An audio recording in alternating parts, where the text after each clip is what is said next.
اپنے دیکھنے والوں کو بتاتی چلوں کہ کل پاکستان کو ایک بہت بڑی خوشخبری ملی ہے، جس میں پاکستان کو فیٹف کی گرے لسٹ سے نکالنے کا امتیاز دے دیا گیا ہے۔ اکتوبر میں فیٹف کی ٹیمیں پاکستان کا آن سائٹ وزٹ کریں گی کرونا کی صورتحال کو دیکھتے ہوئے، اور اس کے بعد پاکستان کو گرے لسٹ سے نکال دیا جائے گا۔ گرے لسٹ سے اگر پاکستان کو نہیں نکالا جاتا تو پاکستان بلیک لسٹ میں شامل ہو جاتا، جس کی وجہ سے پاکستان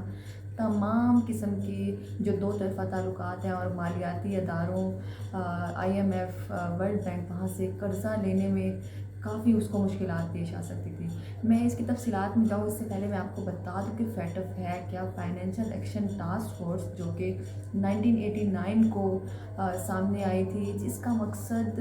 دہشت گردی کو، منی لانڈرنگ کو، ٹیکس مافی کو روکنا ہے۔ اس کے ساتھ ساتھ میں آپ کو بتاتی چلوں کہ اس میں 7 ممالک انیشلی شامل ہوئے، جس میں امریکہ، برطانیہ، روس، اٹلی، چین، فرانس شامل تھے، جبکہ اب اس کی تعداد 39 ہو چکی ہے۔ اس کا مقصد پہلے یہ تھا کہ جو رقوم کی غیر قانونی جو ترسیل ہوتی ہے اس کو روکنا، لیکن جب انڈیا جب اس کا آبزرور ممبر بنا 2006 میں اور پھر 2010 میں مستقل رکن بن گیا، اور ممبئی حملے جب ہوئے تو انڈیا نے پاکستان کا جو ایک چہرہ تھا وہ سینیریو ایسا کریٹ کر دیا کہ جیسے پاکستان دہشت گردی میں براہ راست ملوث ہے۔ پھر اس کے بعد 9/11 کا جو واقعہ ہوا اس میں بھی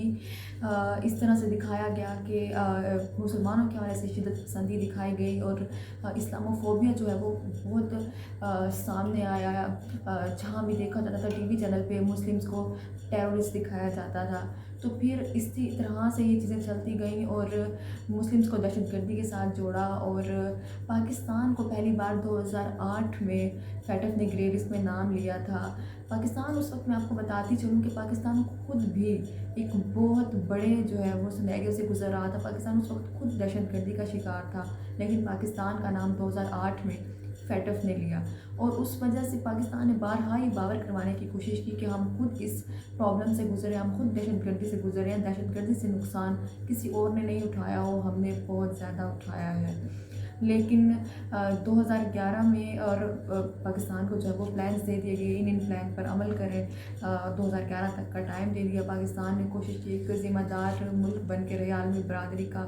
کوششیں کرتا، لیکن پاکستان اپنی کوششوں میں مصروف تھا کہ 2012 میں پاکستان کو گرے لسٹ میں ڈال دیا گیا۔ پاکستان نے اپنی محنت کی اور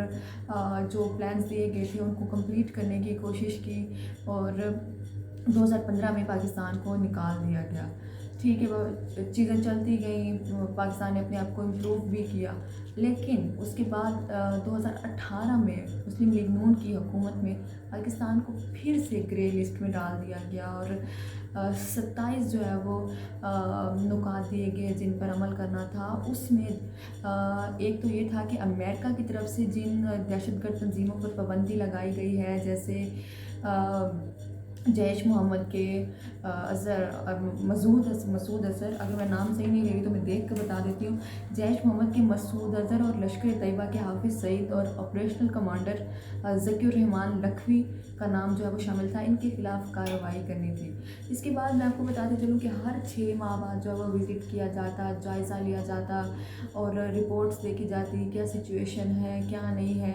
اور یہ سب چلتا رہا۔ پاکستان نے کورونا میں بہت اچھی کارکردگی دکھائی، پاکستان میں دہشت گردی کے حملے کم ہو گئے، منی لانڈرنگ کے خلاف جو ہے وہ تحقیقات ہونے لگ گئی۔ تو کل جب برلن میں اجلاس ہوا ہے تو پاکستان کو گرے لسٹ سے نکالنے کا اندیا دے دیا گیا ہے۔ فیٹف کی ٹیمیں پاکستان کا اکتوبر میں دورہ کریں گی، اور یہ انتہائی خوشی کی بات ہے۔ یہ صرف حکومت کے لیے نہیں، پی ڈی ایم کے لیے نہیں، پی ڈی ایم اور حکومت کے لیے نہیں، پی ٹی آئی کے لیے نہیں، ہم عام عوام کے لیے، اور اس کے ساتھ ساتھ آرمی، جو بھی ادارے، جو بھی لوگ اس میں انوالو تھے، سب کے لیے مبارکباد ہے، سب مبارکباد کے مستحق ہیں۔ کوئی بھی کریڈٹ لے لے، کوئی بھی کریڈٹ لے لے، ہم سب پاکستان کے شہری ہیں۔ اگر یہ ہوا ہے تو ہمارے لیے اچھا ہوا ہے، کیونکہ اگر گرے لسٹ سے نہیں نکلتے تو بلیک لسٹ میں جاتے ہیں، جس کی وجہ سے انتشار، ٹوٹ پھوٹ، ایون ہم لوگ ایک ترقی پذیر ملک ہیں، اگر ہم لوگ قرضے نہیں ملے، انتشار ہو سکتا ہے، بھوک افلاس بھی آ سکتی ہے، کیونکہ ہم بہت ساری چیزیں امپورٹ بھی کرتے ہیں یہاں پر وسائل اور ذرائع نہ ہونے کی وجہ سے۔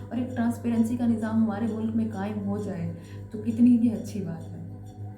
پاکستان گرے لسٹ سے نکل جائے گا، پاکستان کی ٹیمیں جو ہے فیٹف کی ٹیمیں پاکستان کا دورہ کریں گی، اور یہ ایک بہت اچھی بات ہے، میری طرف سے سب کو مبارکباد ہے۔ اور اس کے ساتھ ساتھ میں آپ کو بتاتی چلوں کچھ پوائنٹس ہیں، کچھ میری جو ہے وہ ریکمنڈیشن ہے وہ یہ ہوں گی کہ پاکستان پراپرلی کوشش کرے اب اس کے بعد جب فیٹف سے نکل جائے تو کوشش کرے کہ ممبر بنے، کیونکہ انڈیا اپنی آزاد خارجہ پالیسی کی وجہ سے 12 سال پہلے فیٹف کا ممبر بن چکا ہے، اور اپنے آپ کو ان چیزوں سے دور رکھنے کی وجہ سے پراپر کوشش کرنے کی وجہ سے اس کا امریکہ اسرائیل کے ساتھ گٹھ جوڑ بھی ہے، اور جب بڑے ممالک کے لائزون اور تعلقات اور مفادات ایک ہو جاتے ہیں تو کنٹریز میں جو ہے وہ بہت ساری چیزیں نارملائز ہونا شروع ہو جاتی ہیں۔ جیسے سعودی کو دیکھ لیں، سعودی عرب کو دیکھ لیں کہ وہاں پہ وہ دہشت گردوں کی سربراہی سے انکاری ہے، تو وہاں پہ بھی معاملات ٹھیک ہیں۔ اور کیوں نہ ہو، کیونکہ اگر کوئی آپ کو کوئی قرضہ دے رہا ہے، آپ کو کوئی ڈونیشن دے رہا ہے، تو وہ کیسے چاہے گا کہ وہ ڈونیشن جو ہے وہ اس طرح کی چیزوں میں، غلط چیزوں میں یوز ہو، ان کو کلیئر تو ہونا چاہیے۔ تو یہ ٹرانسپیرنسی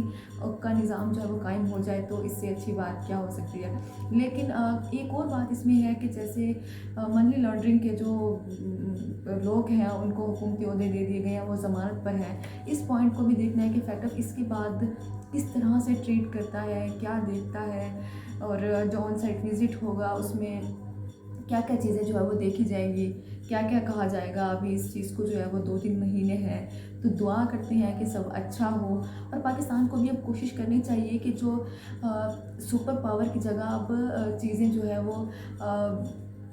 جو معاملات ہیں، جو تعاون ہے وہ تقسیم ہو رہا ہے، طاقت جو ہے وہ تقسیم ہو رہی ہے، اور جب طاقت تقسیم ہو رہی ہے تو پاکستان اپنے لیے کیا کر پاتا ہے، پاکستان اپنے لیے کس طرح سے پالیسیز، پاکستان اپنے آپ کو کس طرح سے آگے لے کر جاتا ہے وہ بھی دیکھنا ہوگا۔